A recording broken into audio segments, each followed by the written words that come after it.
Hola,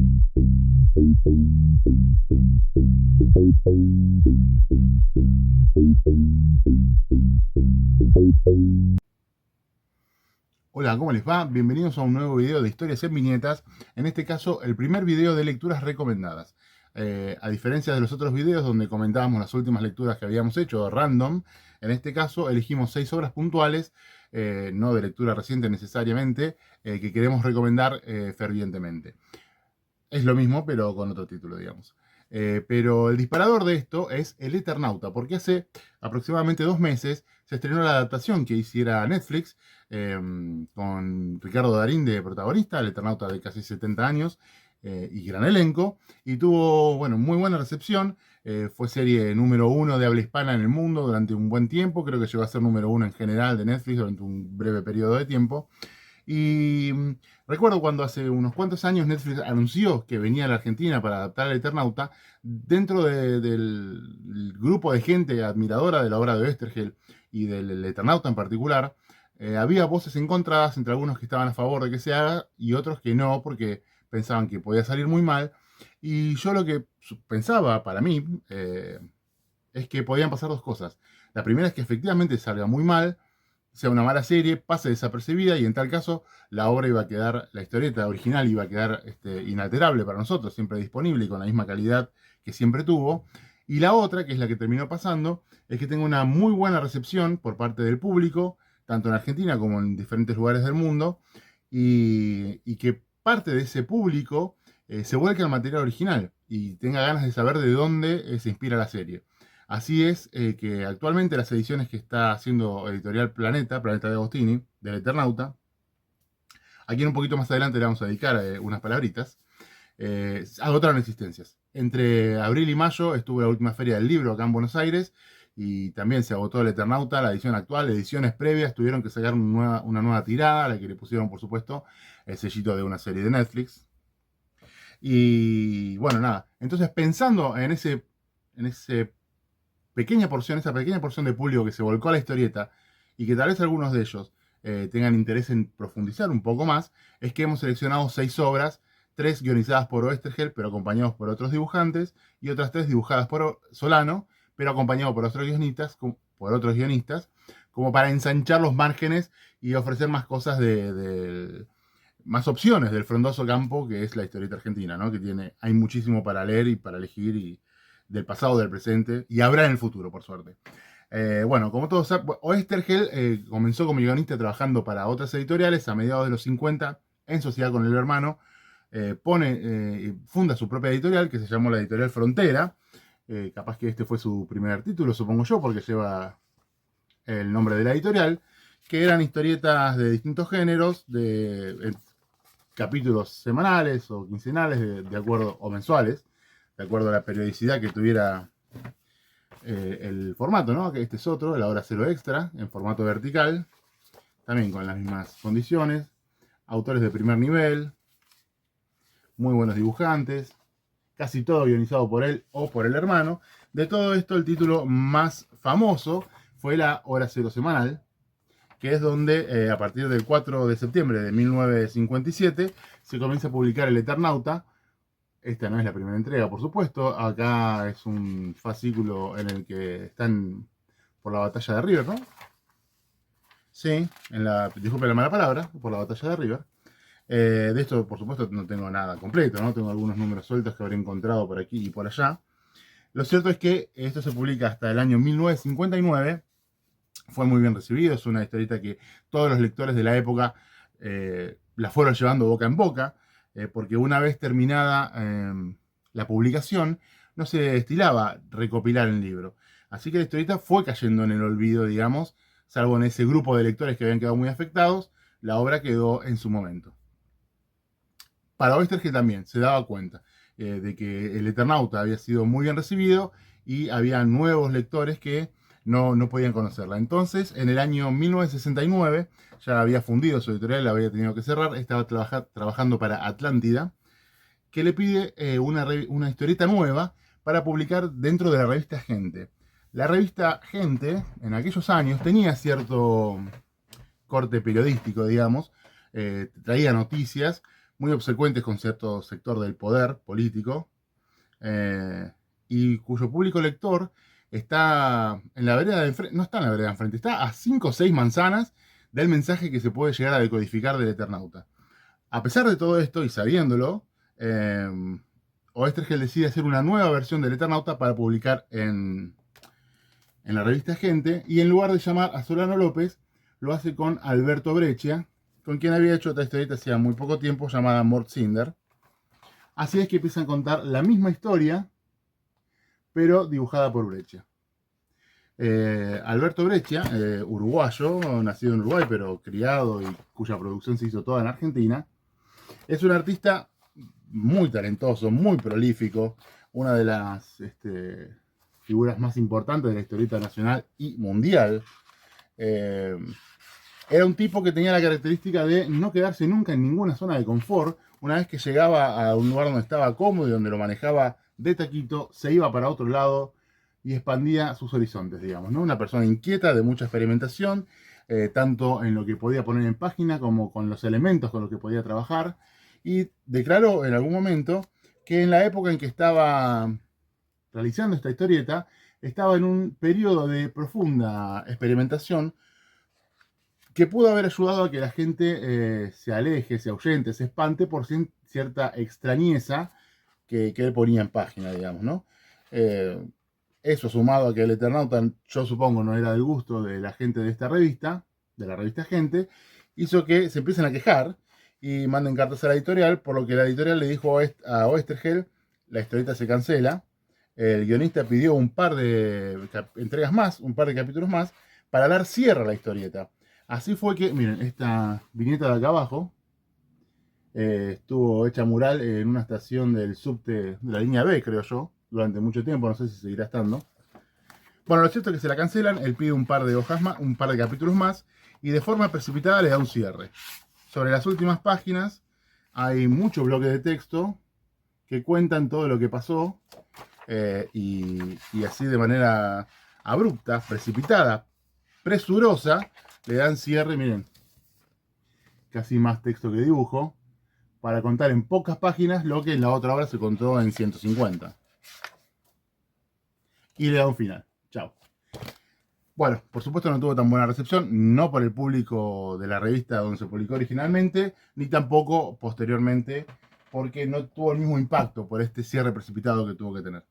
Otra vez cae en el olvido, y para el año 75, Oestergel estaba trabajando para Ediciones Record, que es lo que propicia que se haga la primera recopilación en libro del Eternauta, una recopilación que fue muy famosa, muy bien recibida, porque permitía varias cosas. Primero, que el público lector original vuelva a encontrarse con la obra, que aquellos que no lo habían podido leer completo lo lean completo por primera vez, pero además lo introducía a una nueva generación de lectores, que tenía circunstancias nuevas, que tenía una sociedad nueva. El lector del 75 no era el del 57, la Argentina del 75 no era la del 57, y lo que tiene el Eternauta, lo que para mí lo convierte en un clásico imperecedero, digamos, es que reducido a su argumento más básico, es el opresor y el oprimido enfrentados, y el oprimido rebelándose y luchando por la libertad, no solo la propia, sino la de su conjunto, digamos, la de su entorno. Por supuesto, el Eternauta es mucho más rico que esto, tiene muchas más aristas, más complicaciones, pero reducido a lo mínimo posible es esto, y es algo que permite que cualquier persona en cualquier momento y en cualquier lugar del mundo pueda establecer una analogía propia, que le sea propia, adueñarse del material. Bueno, eso es lo que pasa en el 75, la historia tiene una muy buena recepción, y se propicia que le ofrezcan a Oestergel hacer una continuación, que es el Eternauta 2, donde se vuelve a reunir la dupla original con Francisco Solano López. Bueno, esta es la segunda parte donde el personaje de Germán, que es en esta historieta el avatar de Oestergel, cobra un papel mucho más activo, ya no es más un oyente, sino que toma un papel activo en la trama, y la guerra se vuelve mucho más directa, digamos, y las actitudes de Juan Salvo también se vuelven más militantes, digamos, emparentándolas con lo que Oestergel sentía y vivía en ese momento de su vida, ¿no? Muchas personas piensan, y yo tiendo a coincidir, que el nivel de dibujo de Solano está muy por encima en esta época que en el 57, ya tenía casi 20 años más de experiencia en el lomo, y se nota, salvo sobre el final, donde él también estaba con problemas personales, tratando de salvar y exiliar la vida, salvar la vida de su hijo, exiliándolo del país, y dice que sobre el final se apresuró un poco con los dibujos. Pero bueno, esto se publicó por entrega en las revistas de Scorpio, y tras esto desaparece Oesterheld, es desaparecido Oesterheld. Scorpio se queda con los derechos de la marca del Eternauta, digamos, y sin Oesterheld decide sacar una tercera parte del Eternauta, con la que Solano no quiere saber nada, pero lo convencen para que dibuje algunos rostros, algunos bocetos y no mucho más. El resto queda en manos de Alberto Ongaro, que hace el guión, y dibujos de Oswald y de Carlos Meglia, que se esfuerzan para que todo parezca dibujado por Solano López, ¿no? Bueno, la verdad que dentro de lo que es la trama del Eternauta, el universo Eternauta, digamos, esta historieta no fue bien recibida, con justa razón. Sin embargo, yo creo que si en vez del Eternauta le hubieran puesto cualquier otro nombre y fuese una historieta de ciencia ficción independiente, hubiese corrido mejor suerte porque no está mal, pero hace agua dentro de lo que es el universo del Eternauta. Así es que entonces Scorpio, que tenía los derechos, lo mantiene vigente al Eternauta, digamos, aparte de la edición en libro del 75, después vuelve a sacar en fascículos a color, saca estos especiales llamados Siempre el Eternauta, con notas y bocetos y contando la historia de la historieta y de los autores y de la publicación. Bueno, lo va manteniendo vigente. Y ahí se complica el asunto porque los herederos de Oesterheld empiezan a reclamar los derechos que le correspondían y está muy turbia la cosa durante varios años. Hasta que los derechos vuelven tanto a los herederos de Oesterheld como al propio Solano, que seguía vivo en ese entonces. Y a principios de los años 2000 se publica la Biblioteca Clarín de la Historieta, que en su entrega número 5 trae una nueva edición del Eternauta. Acá es donde yo conocí este material por primera vez, que trae una edición en vertical de aquello que se había publicado originalmente en formato horizontal. Esto creo que lo habían hecho en Italia, eliminando los títulos de cada capítulo, de cada entrega, digamos, y eliminando alguna viñeta que esté con resúmenes para contarla en formato vertical, ¿no? Bueno, esta fue la primera vez que leí la historieta, y la leí muchas veces, por eso está todo bajado este libro. Esta colección también incluyó el número 2, y ahí los herederos le dan los derechos de publicación a dos editores. Dos editores comienza a publicar el Eternauta, ahí lo volví a comprar para tenerlo en formato horizontal. Pero dos editores no solamente publica el Eternauta, sino que buena parte de la obra de Oesterheld empieza a recuperar y además mantiene vigente el Eternauta todos los años con una nueva edición. Formato horizontal, vertical, edición vintage, lo que sea, siempre tenía al Eternauta disponible para quien no quiera leer. Así fue que en algún momento con algún periódico sacaron un coleccionable de 6 entregas, homenajeando a la revista Bracero, que este sí lo volví a comprar porque este es muy chiquito, se me complicaba leer algunas letras, y acá en un tamaño más grande se luce mucho más, y además estaba publicado tal cual el original, ¿no? Con los títulos cada 4 o 5 páginas, y en un mejor tamaño donde se aprecia todo mucho más. Bueno, los editores lo mantuvo hasta que apareció Netflix. Cuando apareció Netflix y dijo que iba a hacer la serie, Planeta de Agostini le ofrece a los herederos de Oesterheld y de Solano una montaña de plata para hacerse con los derechos, por supuesto, y se lo sacan a los editores. Planeta es una edición que es la que se agotó, la que comentábamos antes, que es azul y gris, una cosa así, no la compré. Y bueno, por suerte se está vendiendo mucho y esperemos que esto traiga a más gente a la historieta, a la que le vamos a recomendar las obras que a continuación pasaremos a comentar. Así que sin más preámbulo, bastante intro, muy larga, vamos a las historietas. Está cayendo una mierda tóxica del cielo que te toca y te mata. Bueno, arrancamos con Francisco Solano López y estas historias tristes que están guionizadas por su hijo, Gabriel Solano López.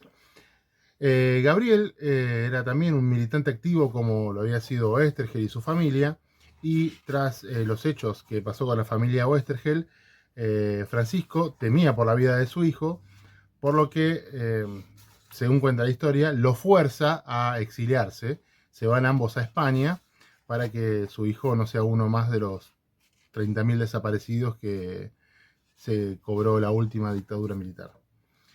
Así fue que en el exilio, y sabiendo de lo que sucedía en Argentina, Gabriel empezó a escribir una serie de relatos. Yo creo que originalmente fueron relatos y que después Francisco lo adaptó, que él no lo escribió en forma de guiones, eh, muy desoladores, muy sórdidos, muy crueles, tristes, como dice el libro, en los que se ve el desarraigo, la muerte, el dolor, la desilusión, un montón de situaciones que él estaba atravesando, por lo que sabía que pasaba en su país, por estar viviendo lejos y no poder involucrarse,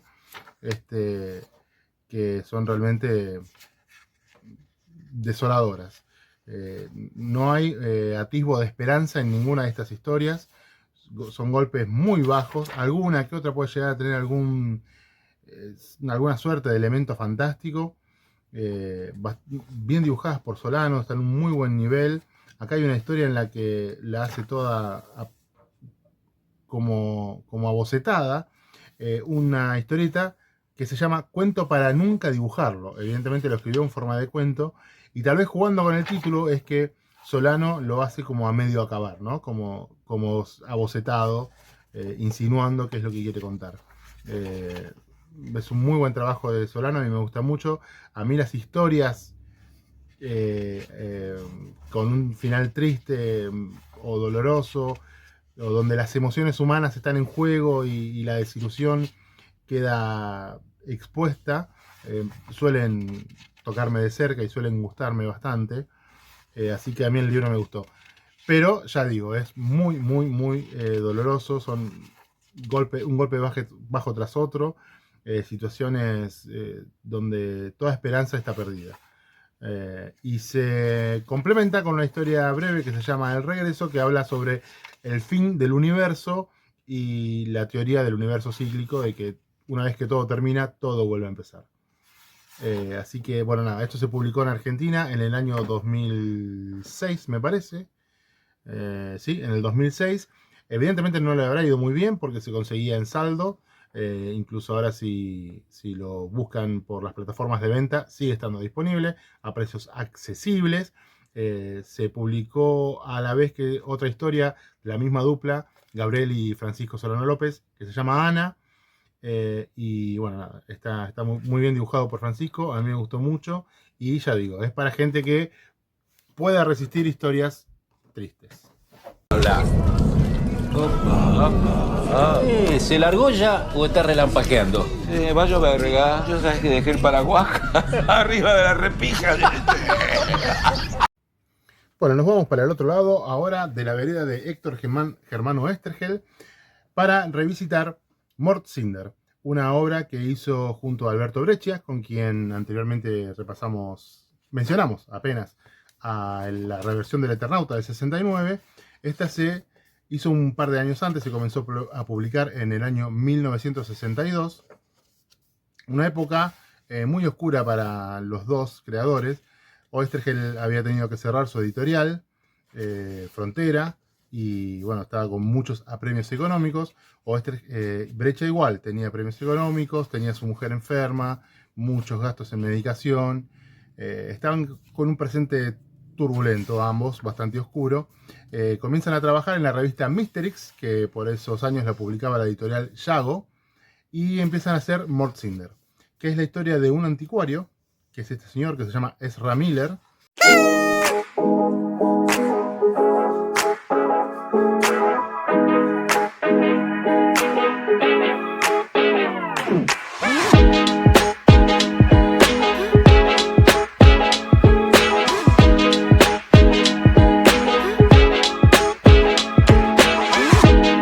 Que tiene la convocatoria para ir a un cementerio, porque Mortcinder, que se consideraba un asesino, fue asesinado en la horca, como crimen por su castigo. Y en el cementerio él va a atestiguar el renacimiento de Mortcinder, que en realidad es un inmortal e inocente de los cargos que se le aplican, y que en esta primera aventura se va a enfrentar contra los Ojos de Plomo, que son unos seres dominados por una suerte de científico loco, que planea algo así como la dominación global o algo semejante. En estas páginas pasan muchos capítulos hasta que por primera vez vemos la aparición de Mort Cinder, y que se da por aquí nomás. Acá ya está Mort. Esta es la primera aparición, cuando sale del cajón. ¿Por qué? Porque Breccia le pedía a Oesterheld que demore la aparición de Mort Cinder porque no encontraba un rostro con el que estuviera conforme. Finalmente trabajó sobre el rostro de Horacio Lalia, que es otro gran historietista argentino sobre el que después vamos a comentar alguna obra también, que en esa época era muy joven, era asistente de Alberto Breccia y había regresado del servicio militar muy demacrado, muy flaco. Entonces, iluminando su rostro de distintas formas, es que encontró la cara para Mort Cinder. Bueno, la mitad del libro es esa, la historia de los ojos de plomo y de tener a este tipo, el científico maldito, que es este muchacho de acá, que se lleva la mitad del libro. Pero la segunda parte de Mort Cinder es la que a mí más me gusta. Es una serie de relatos breves en las que el anticuario Ezra Miller, en su tienda de antigüedades, convive con Mort. Y bueno, Mort, a través de los objetos que tiene Ezra en su tienda, empieza a contarle hechos de distintos momentos de la historia que él vivió. Al ser un inmortal, ha vivido gran parte de la historia, estuvo en los hechos más importantes, como por ejemplo la Torre de Babel, la batalla de las Termópilas, Primera y Segunda Guerra Mundial, estuvo preso, en un montón de historias enmarcadas dentro de un periodo histórico puntual que son excelentes, son brillantes. Muy buen trabajo de Oesterheld. A mí me encanta, me gusta mucho más esta segunda mitad, que a mi gusto duró muy poco. Esta de la penitenciaría es una obra maestra. Como dibuja Breccia es fabuloso. Acá ya no era el Breccia clásico, digamos, el que había trabajado anteriormente con Oesterheld en Sherlock Time. Ya estaba más evolucionado. Su periodo de experimentación, digamos, de ensanchar los límites, de probar siempre cosas nuevas. Acá estaba trabajando fabulosamente bien. Y esa curiosidad, digamos, esa inquietud artística la iba a mantener hasta el fin de sus días, siempre probando cosas nuevas, siempre corriéndose de la zona de confort a la que llegaba. Un tipo increíblemente talentoso, la verdad. Esta segunda parte, digo, de los relatos breves enmarcados en algún momento puntual de la historia, dura poco. A mi gusto se podría haber extendido muchísimo tiempo más, pero bueno, nada, es lo que llegaron a hacer y después cada uno siguió por su rumbo. Y acá él cierra con la batalla de las Termópilas, que es la historia de 300, la de Frank Miller. Así que, bueno, nada. Esta es una excelente obra, muy buena. La editorial Coligüe había recopilado un montón de historias de la historieta argentina, como vimos antes, El Eternauta, que todavía se consiguen. Fueron tiradas evidentemente muy grandes, que tuvieron reediciones, reimpresiones, y todavía se consigue, y debe haber más ediciones de Mort Cinder. También Mort Cinder, si yo no me equivoco, está incluida en la biblioteca Clarín de la historieta, que antes habíamos visto El Eternauta. Así que hay muchas ediciones, se consigue bastante fácil, y es de lo mejor de la historieta nacional. Así que recomendadísimo. ¿Cómo hiciste a nada de esto? Lo viejo funciona, Juan. Lo viejo funciona. Bueno, volvemos a Francisco Solano López, en esta oportunidad acompañado con los guiones de Ricardo el Loco Barreiro. Slot Bar es el nombre de la obra, se publicó originalmente a partir de 1977, creo yo, en las revistas de Ediciones Record, en Scorpio. Y es una obra de ciencia ficción pura y dura. Ricardo el Loco Barreiro fue un guionista muy prolífico. Lamentablemente murió muy joven, creo que a los 50 años, una cosa así. Y era muy fanático de la obra de Oesterheld. Y uno de sus sueños como guionista era hacer una obra con Francisco Solano López por el impacto que le causó en su momento la lectura de El Eternauta. Esta es una historieta que sucede muchos años en el futuro.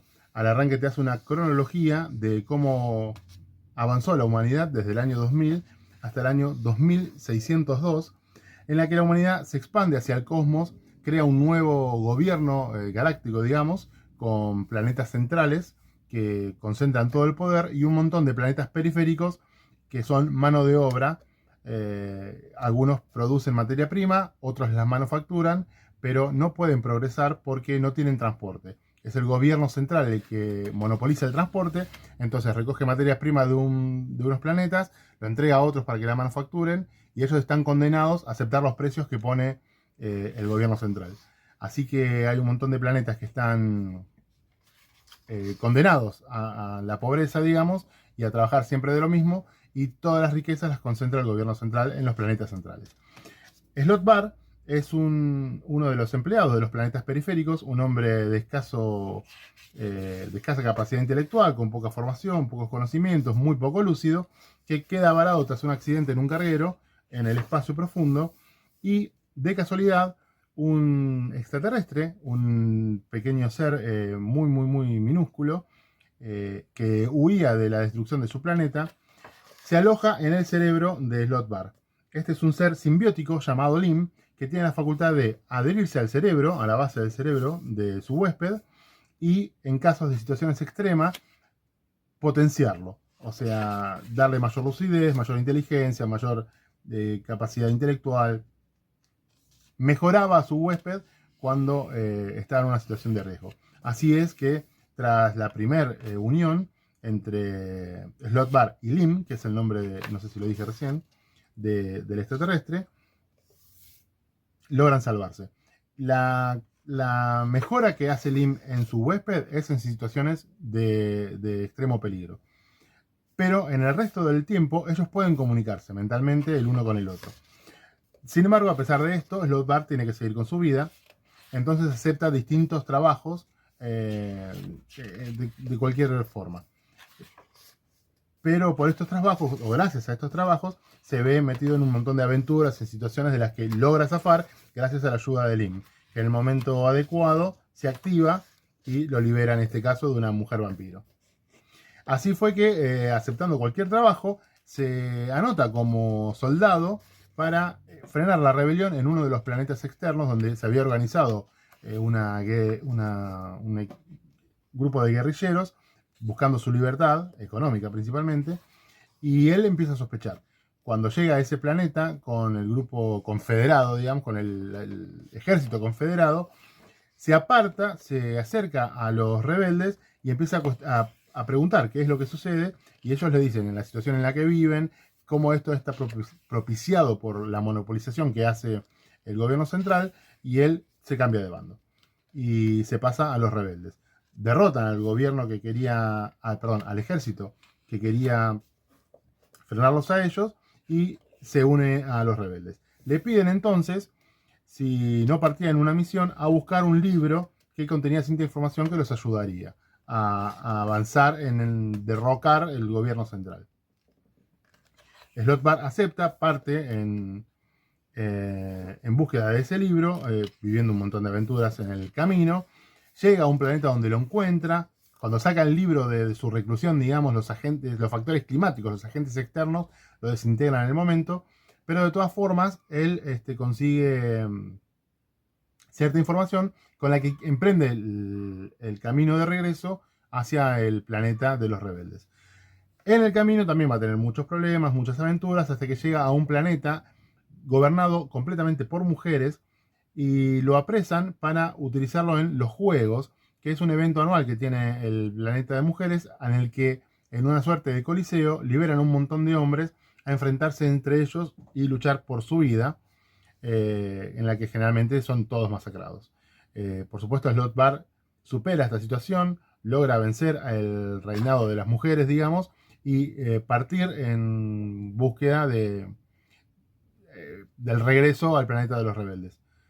Y ahí la obra termina, inconclusa o con un final apresurado, que es una situación que se da en varias obras de Ricardo Barreiro, que las termina de repente, que tiene un final medio apresurado. Pero a pesar de ese final abrupto, digamos, todo el trayecto de la obra es muy divertido, muy interesante. La ciencia ficción que crean entre ambos está muy bien lograda. Tienen este tipo de páginas que son llamadas Enciclopedia Galáctica, donde dan trasfondo o un marco teórico, digamos, a las cosas que ellos crean, las naves Vela, las biosnaves, lo que son los SAR, todas las cosas que ellos van creando, inventando, imaginando para estas historietas. Cada tanto meten una de esas páginas en la que le dan un sustento a esa locura imaginativa que proponen. Y bueno, el dibujo de Solano López es fabuloso. Todo lo que imagina Barreiro en los guiones, él lo plasma en página de una manera fascinante. Y así que bueno, la historieta está muy buena. Además de esta edición de Coligüe, hay varias ediciones más, así que se consigue con bastante facilidad. Y bueno, nada, está recomendada a pesar de ese final abrupto que tiene con el que termina. Hay un episodio en el que se encuentra con un robot nazi que contiene en su interior el cerebro aún vivo de Hitler, al que ajusticia, por supuesto. Nada, puede ir para cualquier lado, las historias son muy divertidas, están muy bien dibujadas y nada, recontra recomendado esto y muchas otras obras de Ricardo Barreiro que en algún momento traeremos a colación. ¿Vos quién sos? ¿Cómo te llamas, nene? La concha de tu madre me llamo. ¿Y el apellido? Juan. Pablo, me llamo. Volvemos a Francisco Solano López, en este caso en una historieta en la que está acompañado con guiones de Carlos Zampayo. Carlos Zampayo, muy recordado por su dupla con José Muñoz, con quien hizo obras como Sudor Sudaca, Alex Sinner, Billie Holiday, Carlos Gardel, un montón de obras muy buenas. En este caso, devolviendo a la vida a Evaristo Meneses. Evaristo Meneses fue un personaje real, un comisario apodado El Pardo, nacido el 28 de octubre de 1907 en Bahía Blanca, que entre finales del 57 y el año 62 estuvo al frente de la división Robos y Hurtos y resolvió la friolera de 1117 robos y atrapó a varios de los más peligrosos criminales de la época. Una época que se considera como la edad dorada de los criminales en Buenos Aires. Evaristo estuvo al frente de muchísimos casos, muchos de ellos muy llamativos, como el más famoso, que es el robo de 300 kilos de oro del aeropuerto de Ezeiza, que una organización criminal se los robó y desapareció y se mantuvo quieta durante un buen tiempo, y Evaristo los terminó encontrando porque tiempo después alguno de estos criminales fue a comprar una laminadora de oro, o no me acuerdo cómo se llama, un artefacto para trabajar el oro, y a partir de esa compra empezó a seguirlos y dio con la banda y recuperó la totalidad de los lingotes de oro. Así que por ese tipo de casos, Evaristo se ganó el favor de la prensa, se hizo un personaje público, muy popular, la gente compraba los diarios para seguir sus casos, y así fue que, bueno, nada, su figura trascendió, digamos, el tiempo. El mismo Evaristo escribió algún libro con los casos que fue resolviendo, tuvo otras adaptaciones, hay una película, creo yo, que repasa la vida de Evaristo también, y bueno, partiendo de esa base, a Carlos Zampayo se le ocurre esta serie, Evaristo, que mezcla casos reales que trató Evaristo con algunos otros casos policiales que él conocía, que no estaban relacionados con Evaristo, pero en los que lo introduce para darle continuidad a la serie. Bueno, siempre que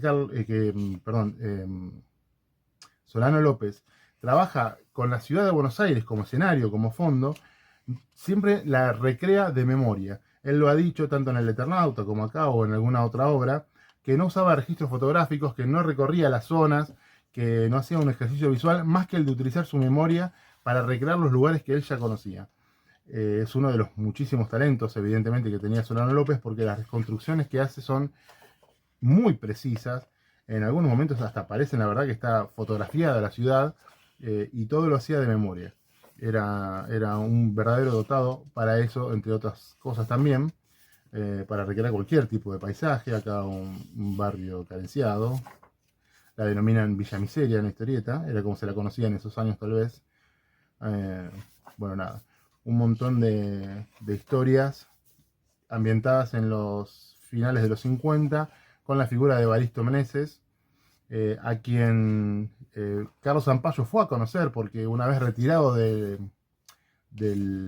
la división Robos y Hurtos, siguió activo en distintas funciones en la policía mucho tiempo. Esta historieta de Evaristo se comenzó a publicar en Superhumor, un par de capítulos nada más, pero más tarde pasó a Fierro, y antes de que se publique en Fierro, tuvo una entrevista con Evaristo Meneses, Carlos Zampayo, y le llevó un par de páginas dibujadas por Solano López, y el único comentario que hizo Evaristo, según cuenta Zampayo, es que cuando se vio, dijo: no soy ni tan gordo ni tan alto. Un personaje pintoresco, colorido, cuya figura trascendió el siglo XX, y se convirtió en un ícono de la policía argentina. Y acá, con algunos hechos reales y otros ficcionados para que aparezca Evaristo en lugares donde no estuvo, como un viaje a Cuba que se ve por ahí también en algún momento, se hace una historieta muy buena, muy buena. Esta edición que tengo yo es la de Editorial Coligüe. Ya hemos visto algunos libros de esta colección naranja, de finales de los 90, y es la primera edición que hicieron, que es una edición que no está completa, le faltan 2 o 3 capítulos. Después tuvo una segunda edición, creo que a la que le agregaron los capítulos que faltaban. De todas maneras, no sé con qué facilidad se consigue. Tampoco hace falta buscarla, porque hay una edición relativamente nueva, realizada por Hotel de las Ideas, y que esa sí está completa y es integral, trae todos los capítulos de la serie Evaristo. Así que muy recomendada. Gran trabajo de Zampayo, gran trabajo de Francisco Solano López, para mantener presente a una figura ineludible del siglo XX en Argentina.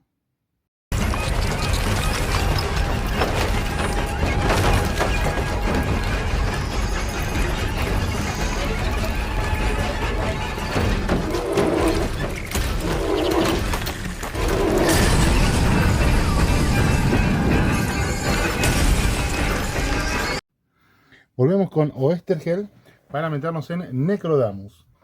Necrodamus es un personaje que a mí siempre me atrajo al principio, porque me recordaba al Doctor Strange, por eso de la figura estilizada, la capa con la solapa, el medallón colgando. Pero bueno, ahí se acaban las similitudes, porque esta obra, realizada en conjunto con el maestro Horacio Lalia, es una historieta de terror publicada originalmente por Ediciones Record en la revista Scorpio, en la época en la que también realizaba El Eternauta 2 junto a Solano.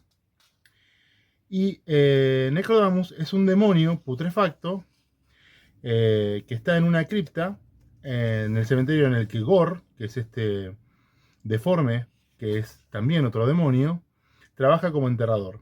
Y llega el cadáver de un joven conde que Necrodamus aprovecha para apropiarse de ese cuerpo joven y volver a la vida. Y ambos son demonios en busca de redención. En realidad lo que quieren es hacer el bien y cambiar el curso de su historia, por lo que empiezan a vivir ciertas aventuras enfrentándose a seres del más allá, a otras fuerzas mágicas y demoníacas, siempre en beneficio de alguna persona que se ve afectada por ellos. Bueno, Gore es la fuerza, es el que se encarga de los combates físicos, y Necrodamus es más refinado, es más de los hechizos o la alquimia, él es alquimista, y de combates con espada. Bueno, y así van viviendo muchas aventuras que están en tiempo presente narradas, o bien son relatos que hace Gore a la princesita, que es otro cadáver que está ahí en la cripta de una mujer muy joven, que no se va descomponiendo con el tiempo porque también es víctima de un hechizo de otro demonio, a la que le va narrando las historias que vive junto a Necrodamus. Y así va avanzando la historia, que tiene algunas incongruencias, porque en realidad Necrodamus se apodera del cuerpo de otra persona, pero después a lo largo de la historia todos lo convocan a Necrodamus cuando necesitan ayuda y lo reconocen por Necrodamus con este cuerpo apropiado. Y también en algún momento él recuerda pasajes de su juventud y también es el cuerpo de Necrodamus más joven. O sea, no está ese cambio de cuerpo, digamos, representado, como que lo hacen en el primer capítulo y luego cae en el olvido, eso de que Necrodamus está en un cuerpo ajeno.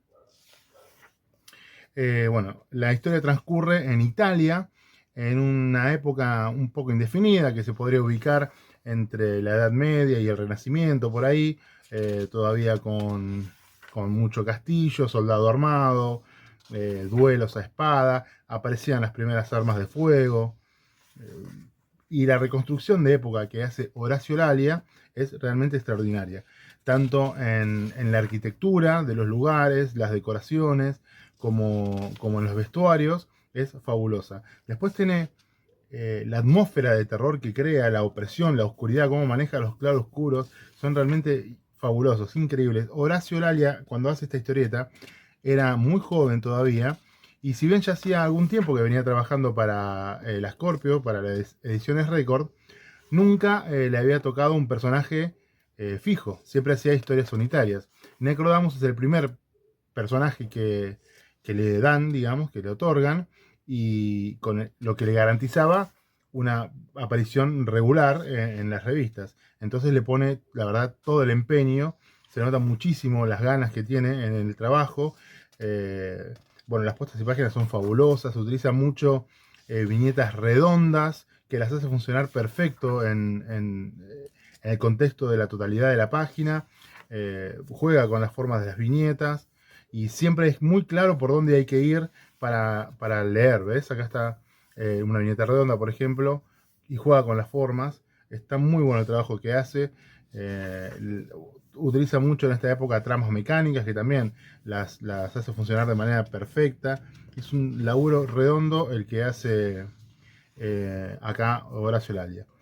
Las historias son todas muy muy buenas, la verdad que me encanta Necrodamus. Gore es un personaje también muy atractivo, el perdedor nato, un poco acepta su condición de ser odiado por su aspecto, de ser rechazado, pero sigue siendo un soñador, un tipo que se conmueve con la belleza, que se anima a soñar con el amor y ese tipo de cosas que generalmente se ven frustradas, y que lamentablemente cuando la consigue termina mal porque el pobre Gore en un punto de la historia es asesinado por un crimen que no cometió, y de ahí en adelante Necrodamus sigue solo recorriendo los caminos. Esta historieta, este libro, es una recopilación que hizo de las primeras historietas de Necrodamus, ediciones Record, en el año 90 y pico, 1993, valía apenas 10 pesos en ese entonces, y lo que tiene es que no acredita autores. No todas las obras, no todas las historietas de Necrodamus están guionizadas por Oesterheld. La mayoría de ellas, de las que se incluyen en este libro, sí, pero también en algún que otro libro, en algún que otro capítulo participaron otros autores. Acá hay una Scorpio del comienzo de los 80, creo, con una historieta de Necrodamus que no está en este libro, guionizada por Carlos Trillo. Los dibujos siempre dibujados por Lalia. En este caso está guionizada por Trillo, pero también metió mano Horacio Lalia. Horacio Lalia es el dibujante, perdón. También guionizó Sacomano y alguno más que ahora no recuerdo. Pero bueno, con la desaparición de Oesterheld, Necrodamus se publica un poquito más con otros guionistas, y para el 79 deja de aparecer. Pero un poquito más tarde, en el 89, vuelve a las revistas de Scorpio de la mano de Walter Slavich, que se encarga de los guiones. Horacio Lalia sigue en los dibujos, y hacen historias donde vuelve a estar Gore, porque están enmarcadas en el principio de la serie, digamos, antes de la muerte de Gore. Incluso hay un capítulo en el que ellos ceden sus poderes demoníacos en favor de la princesita que habíamos mostrado antes, para que pueda salir de ese embrujo y volver a la vida. Y estas historias están marcadas antes de eso, porque todavía conservan sus poderes demoníacos y todavía están juntos. Son más aventuras realizadas en un muy buen nivel por Walter Slavich, que mantiene la historia al mismo nivel de las originales de Oesterheld. Y bueno, y Lalia también, siempre en el mismo nivel. Tal vez en esta época con un poco menos de detalle. El detalle es el mismo. Hay menos trabajo con el claro oscuro, tal vez menos manchas de negro, se ve un poco más limpio el dibujo, pero sigue siendo muy bueno, muy bueno. Bueno, todo esto, las historietas originales de Oesterheld, que yo tengo en este libro, se recopiló últimamente por 2 editores en 3 tomos. Y también lo de Walter Slavich estaba siendo recopilado, creo yo, por... no me acuerdo ahora el nombre, la editorial de Pablo Muñoz, que Pop Fiction, ahí está, Pop Fiction. Iba a recopilar en un par de tomos toda la obra de Walter Slavich. Hay una curiosidad en esta edición de Talos, que trae un capítulo, el primero introductorio, que se llama El Arcano Secreto, dibujado por Lalia y guionizado por los hermanos Accorsi, Diego y Andrés, que lo que hacen acá es arreglar esos errores de continuidad que tenía la obra original de Oesterheld, que comentábamos antes, y que lo arreglan diciendo que el cuerpo del que se apodera Necrodamus en realidad era de un familiar de él, que era su viva imagen, y que él en su juventud se recuerda tal cual porque era muy parecido, eran iguales. Bueno, ahí se arregla eso de que nadie se da cuenta de que es otro cuerpo el que habita Necrodamus. Así que bueno, nada, Necrodamus me encanta, Horacio Lalia es un fenómeno y hay ediciones nuevas que permiten que tengamos acceso fácil a este material. Así que recomendadísimo el Necrodamus de Héctor Germán Oesterheld y Horacio Lalia. Jugo de tomate frío,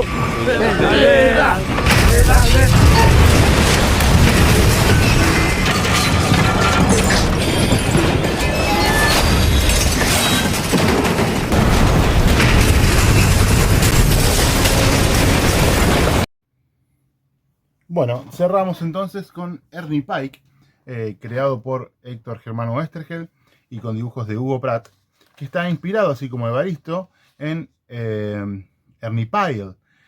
Ernest Taylor Pyle fue un periodista norteamericano, nacido en 1900, que escribió como corresponsal de guerra para una cadena de periódicos desde 1935 hasta su muerte durante la batalla de Okinawa. Ganó un premio Pulitzer. Sus crónicas se recopilaron en varios libros, creo que escribió alguno él también, y la particularidad que tenía Pyle es que no escribía sobre grandes eventos, sino que sobre cosas pequeñas, sobre los humanos atrapados en el conflicto bélico, y sobre aspectos humanos, heroicos y míseros, digamos, que se dan en cualquiera de los bandos. La tragedia de los hombres puestos en guerra, los combatientes, los soldados, poniendo su vida en juego contra gente que no conocen, por los que no tienen intereses en juego, mientras que los que sí tienen intereses están siempre detrás de los escritorios, ¿no? Bueno, inspirado en este tipo de enfoque sobre la guerra, es que crea Oesterheld esta historieta, por supuesto evidenciándolo, ¿no? Siempre que tomaba algo prestado, lo evidenciaba en el nombre.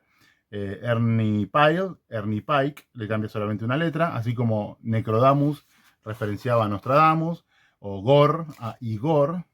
Siempre que tomaba algún concepto prestado, lo dejaba en evidencia, no se esforzaba en que se note que se estaba basando en otra cosa.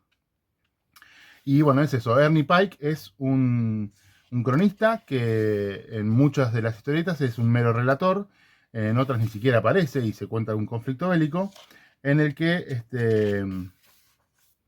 siempre está en juego la condición humana y la tragedia del hombre en guerra, y la guerra considerada como el verdadero enemigo, ¿no? Como decía León Gieco, es un monstruo grande y pisa fuerte, y ellos se preocupan por toda la pobre inocencia de la gente.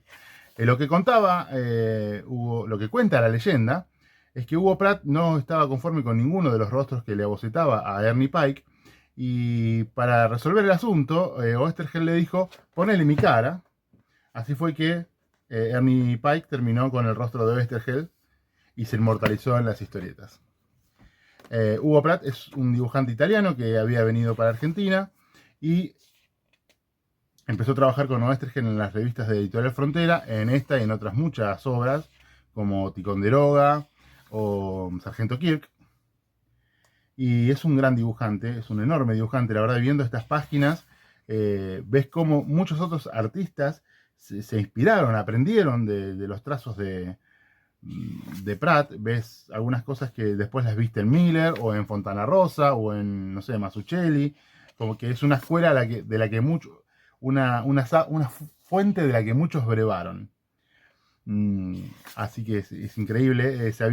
Cuando se vino de Italia, se robó de un diario, creo yo, de un periódico, un montón de fotos de guerra, que era la que usaban como documentación para la impecable construcción que hace de los armamentos, las naves de guerra, los vestuarios, los paisajes, todo lo que recrea, lo recrea con mucha fidelidad y bueno, y una reconstrucción, ya decimos, de época muy muy buena y una calidad narrativa impresionante, la verdad, con cierta simpleza, con cierta economía de trazos, que era algo que a lo largo de su carrera iba a ir acentuando, ganando en frescura, digamos, en dibujo de primer trazo y más ligero.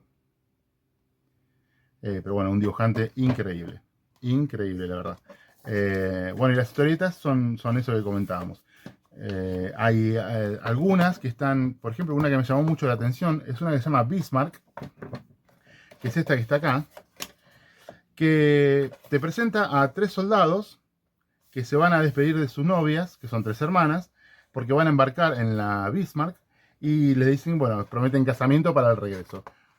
Acá empezaban a acompañar las historietas con documento fotográfico del hecho bélico en cuestión, y una vez que abordan, digamos, te presenta a toda la tripulación, de dónde viene cada uno de los tripulantes, cuáles son sus sueños, sus anhelos, sus proyectos de vida, y fin, no pasa nada en la historia.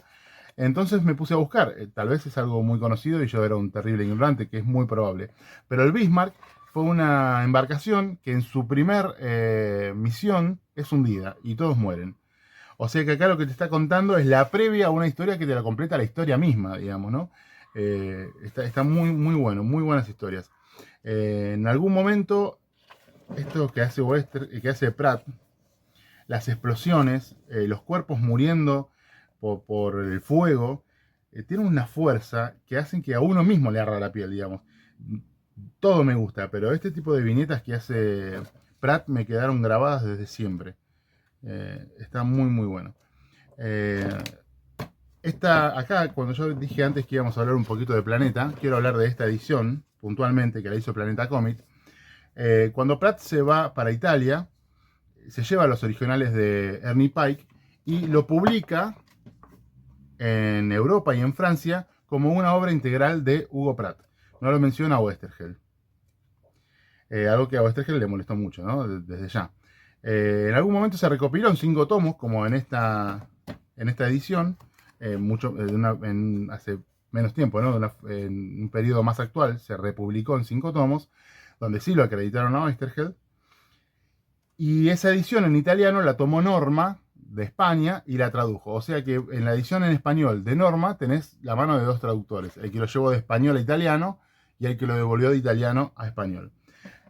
La novedad que traía esta edición de Planeta Comic para Argentina es que eran los textos originales de Oesterheld, no había traductores de por medio. ¿Cuál es el problema? No tiene ningún cuidado. Está llena de errores de ortografía, de palabras incompletas a las que le faltan letras, de diálogos entre 2 personajes donde los 2 globos dicen los mismos textos. Hay un nivel de descuido, un nivel de desinterés, una falta de respeto tanto hacia el material como hacia los autores, como hacia los lectores, terrible, que se arregla poniendo a alguien a quien le interese el material original a hacer una corrección, a leerlo con atención y marcar cuáles son los errores y los errores de maquetación y de tipeo y corregirlo. Y no sacar a la venta algo así tan descuidado, que es algo que le podés perdonar a una editorial pequeña que trabaja a pulmón, pero no a un monstruo como Planeta. O sea que recomiendo esta obra Y bueno, hasta tengo que recomendar la edición porque trae el texto original. Pero bueno, muy descuidado. Lo de Planeta, espero que con el Eternauta, que no la vi, no hayan hecho lo mismo. Porque bueno, se estaba acercando mucha gente nueva a la historieta por medio de esa obra. Ernie Pike, durante y después de la partida de Oesterheld, continuó. En paralelo al trabajo que estaba haciendo, a la partida de Pratt, quiero decir, del regreso de Pratt a Italia. Mientras Pratt dibujaba las historietas de Hugo Pratt, salió un segundo título, digamos una segunda serie de Ernie Pike, que se llamaba El Cuaderno Rojo, que la dibujaba Solano López, que era como un diario que había llevado Ernie Pike y del cual leía narraciones, ¿no? De lo que había vivenciado. Acá está, El Cuaderno Rojo de Ernie Pike. Era lo mismo, pero bueno, partiendo desde los recuerdos anotados en un diario de guerra. Y una vez que también, usando el registro fotográfico que comentábamos antes, acá se ve el tanque. No sé si será todo de lo que se robó Pratt del diario o de alguna otra fuente de la que hayan conseguido. Una vez que Pratt se volvió a Italia, Oesterheld continuó con el personaje con otros autores. En este caso acá lo vemos en una recopilación con Alberto Breccia, con quien antes los vimos en Mort Cinder y en la segunda versión del Eternauta.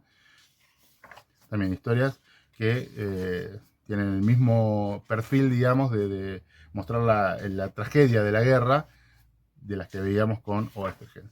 Esta edición de Antares, que traía lo que se llamó el otro Ernie Pike, hecho por autores que no sean Hugo Pratt, es media difícil de conseguir. Hay un tomo, no sé cuál, hay un tomo que se consigue y el otro está extremadamente agotado. Pero para quien no quiera leerse todo esto que hemos mostrado, está esta edición de dos editores que se llama Ernie Pike 4 décadas, que trae un recorrido por el personaje en diferentes décadas y con distintos autores. La única particularidad es que no hay ninguna historieta dibujada por Hugo Pratt, pero sí por Alberto Breccia, Colonese, José Muñoz, Néstor Olivera, Ricardo Villagrán, Solano López y Juan Jiménez. Comienza con los años de oro, los años 50, con historietas dibujadas por Colonese y por Breccia. De ahí salta a los 60, con una historieta dibujada por José Muñoz, el dibujante que trabajó mucho con Carlos Ampallo, de quien comentamos Evaristo. Después salta a los 70. En los 70, en una revista que se llamaba Maxi Historietas, Top Maxi Historietas, Oesterheld había hecho la actualización, digamos, de Hugo Pratt y lo había llevado a cubrir la guerra de Vietnam. Esto está dibujado por Néstor Olivera y aparece Chiche Helblum, que también había sido corresponsal, es este señor acá tomando un mate. Y también menciona a otro periodista argentino desaparecido cubriendo la guerra, que ahora no recuerdo el nombre, la verdad, pero se lo menciona. Bueno, esto es lo que dibuja Carlos Villagrán, que son los apuntes de Ernie Pike, datos complementarios a las historietas, digamos. Después dibujado por Solano López, también de los años 70. Y de los años 80 lo que trae es una historieta dibujada por Juan Jiménez, que fue una iniciativa de la revista Fierro, que se había propuesto redibujar los guiones de Oesterheld por otros artistas. En este caso hicieron un Ernie Pike dibujado por Juan Jiménez, que es un extraordinario dibujante, que tiene también mucha obra publicada. Acá está el dibujo que da portada al libro. Pero que fue una idea que no prosperó. Terminó creo que en este capítulo y no se hizo ningún más. No se hizo ninguno más. Juan Jiménez, un dibujante muy bueno en líneas generales, pero que tiene mucha afección a dibujar maquinarias voladoras, armamentos. Es lo que más le gusta hacer, o eso manifestaba él, a pesar de que todo lo hace bien, ¿no? Así que bueno, es un lindo librito, mucho más corto, para conocer al personaje y su paso por los años.